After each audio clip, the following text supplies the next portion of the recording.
সাইয়েদনা ইব্রাহিমকে আগুনের কুণ্ডুলির মধ্যে ফালায়।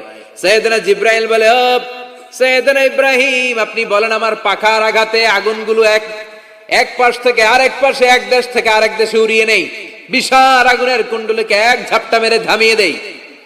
সাইয়েদনা ইব্রাহিম বলে, কোনো দরকার নাই, কারণ আগুনের মালিক আমার সাথে আছে। রাডাই, I don't need your help, আমার কোনো সাহায্যের দরকার নাই, কারণ আগুনের যে রব সে আল্লাহ সবকিছু দেখে কি দেখে না।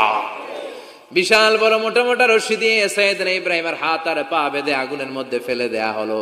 মুহূর্তের মধ্যে আগুনগুলো দাউ দাউ করে জ্বলতে শুরু করলো।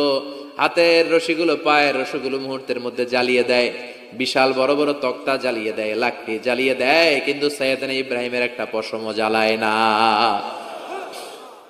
আজও যদি তোমাদের মাঝে কেউ ইব্রাহিমের মতো ঈমান আনিতে পারো, অগ্নিকেও পুষ্প বলে পরিণত করিতে পারো, ঠিক কিনা? মুসার মতো ঈমান হলে রাস্তা হবে সাগর জলে, ইউসুফের মতো ঈমান হলে একে একে দরজা খুলে।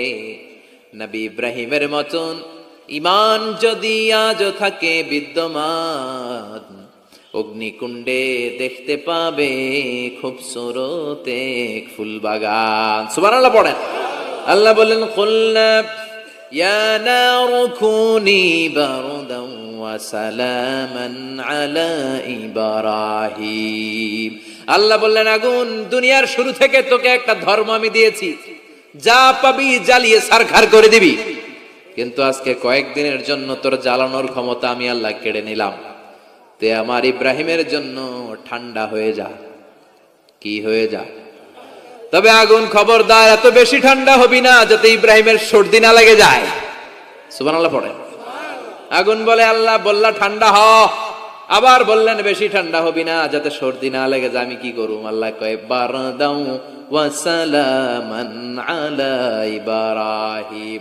আমার ইব্রাহিমের জন্য এয়ার কন্ডিশন, নাতিশীতোষ্ণ, গরম নয়, ঠান্ডা নয়, এরকম জান্নাতের গুলবাগিচা হয়ে যা। আল্লাহু আকবার। সাইয়েদনা ইব্রাহিম আগুনের ভিতরে 40 দিন ছিলেন। চিল্লা এখন কয়দিন?